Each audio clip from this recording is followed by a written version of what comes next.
अस्सलामुअलैकुम दोस्तों, मैं हूं असलम आलम और आप देख रहे हैं गल्फ़ एक्सपर्ट। 1 सितंबर से कतर में क्या क्या ओपन होने जा रहा है। कोरोना की वजह से बहुत सारी चीज़ों पर कतर में पाबंदी लगी थी, जो कि धीरे धीरे स्टेप बाय स्टेप उन पाबंदियों को ख़त्म किया जा रहा है। उनमें से मैं आप लोगों को वही चीज़ बताऊंगा जो ख़ास करके हम वर्करों के लिए है।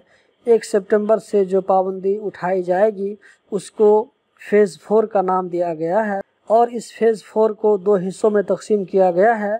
पहले हिस्से में 1 सितंबर से कतर में तमाम मस्जिद खोल दी जाएगी, 5 वक्त की नमाज के लिए भी और जुमा की नमाज के लिए भी। लेकिन मस्जिद में जाने की जो शर्तें पहले थी वो अब भी बाकी रहेगी। वज़ू अपने घर से बनाकर जाना पड़ेगा।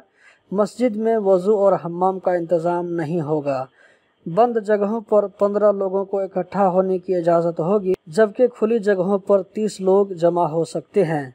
सिनेमा और थिएटर 15% गुंजाइश के साथ खोला जा सकता है, जिसमें सिर्फ 18 साल से ज़्यादा के लोगों को जाने की इजाज़त होगी। शॉपिंग मॉल्स में खाने की जगहों पर 30% की गुंजाइश की इजाज़त होगी।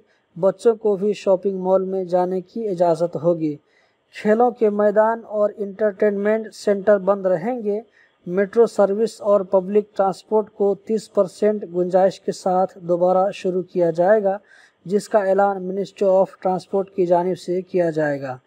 क्लीनिंग और हॉस्पिटैलिटी सर्विस को 30% गुंजाइश के साथ शुरू करने की इजाज़त होगी। स्पोर्ट इवेंट में बंद जगहों पर 20% और खुली जगहों पर 30% दर्शकों को जाने की इजाज़त होगी।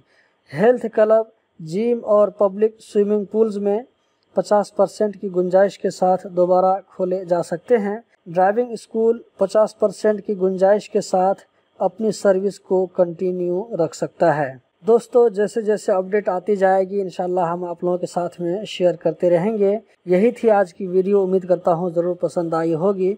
इसी तरह की इन्फॉर्मेटिव वीडियो देखते रहने के लिए चैनल को सब्सक्राइब करें।